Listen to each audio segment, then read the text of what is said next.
Dan kita konfirmasi soal kasus perundungan dan pencabulan yang terjadi di Lembaga Komisi Penyiaran Indonesia terhubung lewat sambungan Zoom dengan Komisioner KPI Pusat, Nuning Rodia dari luar studio. Selamat sore, Mbak Nuning.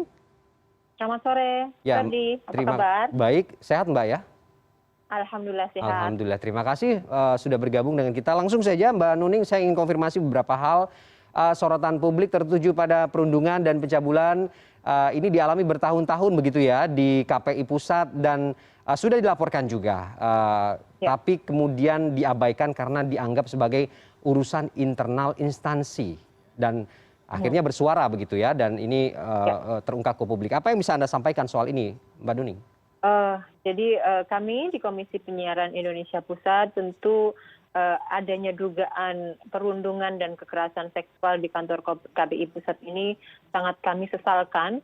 Kalau memang itu benar dan terbukti terjadi, tentunya kami akan mengambil langkah dan sikap yang tegas terhadap seluruh terduga pelaku kekerasan seksual.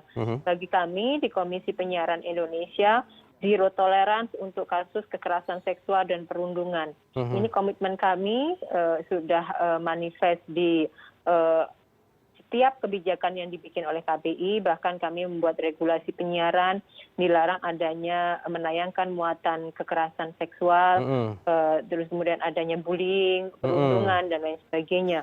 Maka bagi kami ketika itu terjadi di Komisi Penyiaran Indonesia dan kepada salah satu pegawai kami tentu akan mengambil tindakan tegas seperti itu. Adapun langkah-langkah yang sudah diambil oleh Komisi Penyiaran Indonesia, yang pertama Komisi Penyiaran Indonesia hari ini saat ini juga sedang melakukan proses klarifikasi terhadap 8 orang yang namanya dicantumkan di surat terbuka yang ditulis oleh saudara MSA seperti itu.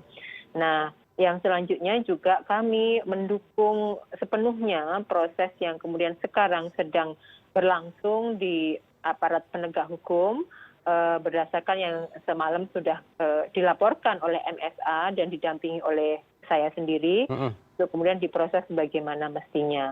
Namun di sisi lain KPI juga tidak kemudian hanya berhenti pada pendampingan hukumnya saja, tapi juga kemudian mengupayakan untuk pendampingan psikologi dari terduga korban, seperti itu Mas Ferdi. Cukup lama begitu ya, 6 tahun berselang begitu perundungan dan pencabulan ini terjadi. Tidak ada laporan atau Anda tidak pernah mendengar situasi ini berlangsung begitu lama di sana, atau apa kemudian sistem yang berlaku kalau kemudian ada pelaporan soal perundungan dan pembulian di sana itu, atau bagaimana menjawab ini? Tentu kita introspeksi dan juga melakukan telaah atas kondisi dan suasana kerja di Komisi Penyiaran Indonesia. Perlu saya sampaikan di gedung lama di gedung Bapeten itu adalah kejadian di tahun 2015 menurut yang disampaikan oleh MSA. Nah, perlu saya sampaikan bahwa kondisi ruang kerja itu di sana sangat terbuka. Kantor Komisi Penyiaran Indonesia hanya ada di satu lantai tersebut dengan kita bisa saling memantau, saling melihat antar pegawai yang satu dengan pegawai yang lain. Pun khusus di ruang monitoring di tempat kerja saudara MSA itu juga ruangnya terbuka, ada ruang kaca begitu yang kemudian di depannya juga ada pimpinan dari Komisi Penyiaran Indonesia, ruangan pimpinan Komisi Penyiaran Indonesia. Nah, tentu kami kemudian juga tidak mengabaikan apabila ada kejadian seperti itu, maka tentu harus ada banyak evaluasi. Evaluasi yang pertama berkaitan dengan bagaimana manajemen penanganan pegawai yang ada di Komisi Penyiaran Indonesia.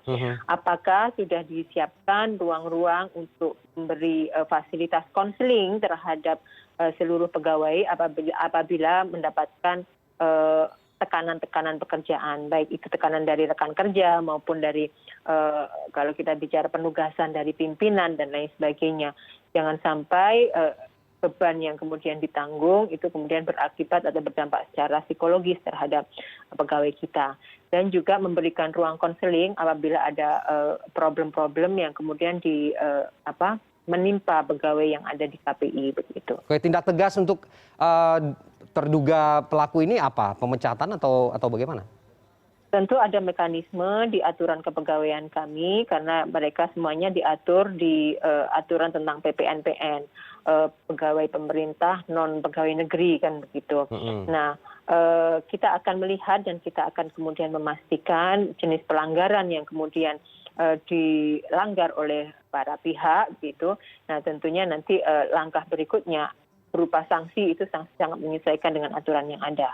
Namun kalau kemudian ini terbukti sebagai pelaku kekerasan seksual dan perundungan terhadap MSA, maka KPI kemudian dengan sikap tegas tentunya akan memberikan sanksi kepada yang bersangkutan. Sanksinya bisa kemudian dihentikan dari Komisi Penyiaran Indonesia. Oke, sejauh ini baru 8 ya, Bu Nuning ya, yang dilaporkan kita begitu ya? klarifikasi hari ini 7 karena satu orang masih ada kendala transportasi, belum bisa sampai di kantor Komisi Penyiaran Indonesia, hingga nanti tentunya tidak hanya 8 karena kami dalam proses klarifikasi juga harus kemudian mengkonfirmasi kepada beberapa individu yang sudah tidak lagi bekerja di Komisi Penyiaran Indonesia. Yang masuk dalam aduan ini, orang-orang ini sudah bekerja berapa lama dan mereka bekerja di bagian apa sih di KPI?